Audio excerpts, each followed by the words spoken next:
الله أكبر. الحمد لله رب العالمين والصلاة والسلام على رسول الكريم.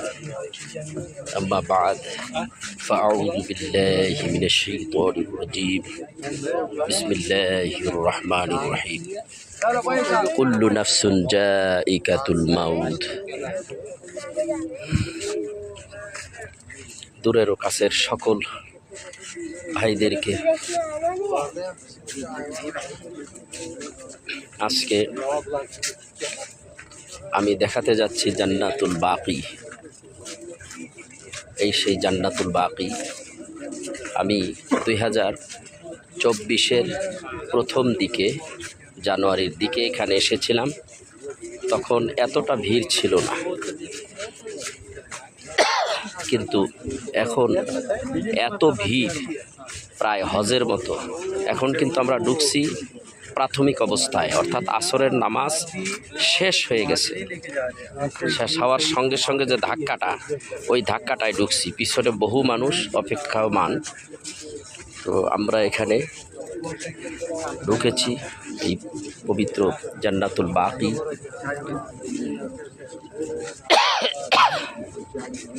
যেখানে কোটি কোটি মানুষের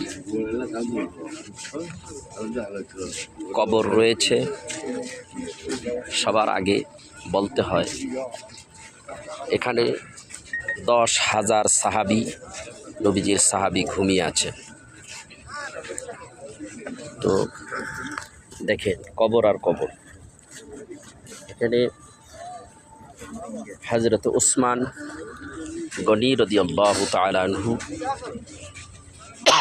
মা ফাতেমা রাদিয়াল্লাহু তাআলা আনহা, মা আয়েশা সিদ্দিকা রাদিয়াল্লাহু তাআলা আনহা, এইরকম অসংখ্য সাহাবী এখানে রয়েছে।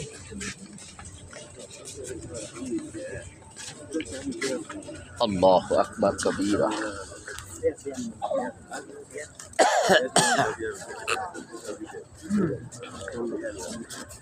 জন্ম নিলেই মৃত্যুবরণ করতে হবে, আজ হোক কাল হোক, এটাই চিরসত্য। আল্লাহ বলেন কুল্লু নাফসুন যায়িকাতুল মাউত। প্রতিটা মানুষের মৃত্যুর স্বাদ চাখতেই হবে। কেউ চিরদিন বাঁচবে না, বাঁচা যাবে না। আল্লাহু আকবার কবীরা।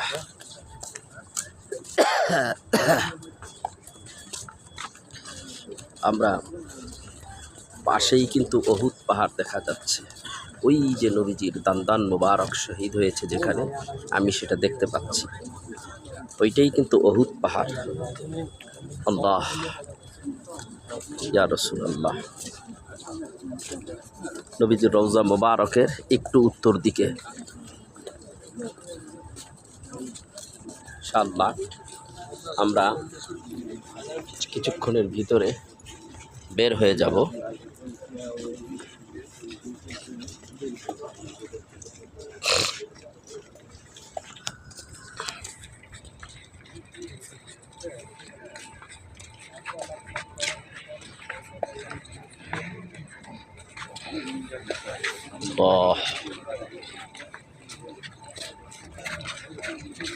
জন্ম নিলেই মৃত্যুবরণ করতেই হবে, এটাই চিরসত্য। আল্লাহ বলেন মিনহা খলাকনাকুম ওয়া ফিহা নুঈদুকুম ওয়া মিনহা নুখরিজুকুম তারাতান উখরা। হে মানব জাতি, আমি তোমাদেরকে মাটি দিয়ে সৃষ্টি করেছি, আবার তোমাদেরকে এই মাটিতেই নিয়ে যাব। কেউ চিরকাল এই পৃথিবীতে বেঁচে থাকতে পারবে না। আজকে আমরা এখানে এসেছি, দেখেন হাজার হাজার মানুষ এখানে জিয়ারাতের উদ্দেশ্যে এখানে এসেছে। এখন তো জিয়ারাত করাই এক শ্রেণীর আলেমরা বলে হারাম। যদি হারাম হইতো তাহলে সৌদি সরকার কেন এই জিয়ারাতের ব্যবস্থা করত? আজকে জিয়ারাত বন্ধ করে দিতেন, কিন্তু জিয়ারাত কিন্তু চালুই রেখেছেন। নবীজির রওজা মোবারক জিয়ারত করতে বলেন।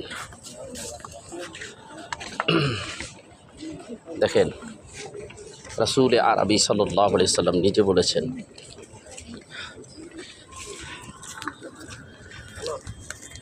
মান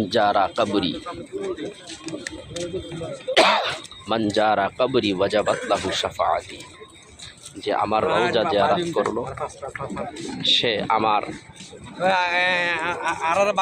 সুপারিশ ওয়াজিব করে দিল। ভাইরা, এরকম জিয়ারতের হাদিস অনেক আছে। রাসূলুল্লাহ সাল্লাল্লাহু আলাইহি সাল্লাম একসময় কবর জিয়ারত করা বন্ধ করে দিয়েছিলেন, নিষেধ করেছিলেন, কিন্তু পরবর্তী টাইমে নবীজি এই জিয়ারত করাকে আবার জায়েজ করে দিলেন। কেন? মানুষ কবরের কিনারে আসলে মৃত্যুর কথা তার স্মরণ হয় এবং মন দিল নরম হয়, পাপ কাজ থেকে সে ফিরে থাকে। সেই জন্যে এই রওজা জিয়ারত করা এবং কবর জিয়ারত করা সুন্নত সম্মত। তো আমরা এখানে এসেছি সেই রওজা জিয়ারত করার নিয়তে, অন্য কিছু নয়। বাংলাদেশে অনেক বেয়াদবের আছে জিয়ারতকে পূজার সাথে সাব্যস্ত করে। নাউজুবিল্লাহ। জিয়ারত হলো সুন্নাত, নবীর সুন্নাত। নবী জিয়ারত করেছেন, সাহাবীরা করেছেন। আজ হক্কানি আলেম ওলামা তারা সকলেই জিয়ারত করেন। প্রিয় দর্শক, এটা গোরস্থান, জান্নাতুল বাকি। এখানে শেষ উচ্চ শব্দে কথা বলা যায় না। তাছাড়া আমাদের চতুর্দিকেই পুলিশ মোতায়েন রয়েছে, সেই জন্য আওয়াজ তো দেওয়াই যাবে না। এখানে এসে মনটা দিলটা নরম হয়ে গেল, মৃত্যুর কথা স্মরণ হয়ে গেল। আল্লাহ আমাদের একদিন এরকম একটা জায়গায় চলে যেতে হবে। তবে হযরতে ওমর রাদিয়াল্লাহু তাআলা আনহু তিনি বলেছেন, আল্লাহ আমার মৃত্যু যদি দাও তাহলে রসুলের দেশে আমার মৃত্যু দিও। তো আমি গুনাহগার পাপী, আল্লাহর কাছে দরখাস্ত করি, আল্লাহ যদি মৃত্যু দাও শহীদের মৃত্যু দিও, মৃত্যু জাগা যদি নসিব করো তাহলে জান্নাতুল বাকিতে আমাকে আল্লাহ তুমি কবুল করো। আরও যারা আছে তাদের মনের আশাও পুরা করে দিও জান্নাতুল বাকিতে। ওই যে দেখুন জিয়ারত চলছে, ওই যে মোনাজাত করতেছে, ওই যে জিয়ারত হচ্ছে। কে বলছে জিয়ারত নাই? আসলে সুযোগ হচ্ছে না, মানুষ এত চাপ দ্বিধায় এক জায়গায় দাঁড়িয়ে জিয়ারত করতে পারে না। দেখেন এই যে জিয়ারত করে চলে গেল, এই যে এক শ্রেণীর লোক, ওই যে হাত তুলে দেখেন জিয়ারত করে চলে গেলেন। এখন এই যে চলে যাচ্ছে জিয়ারত। আমরাও জিয়ারত করব বা করছি।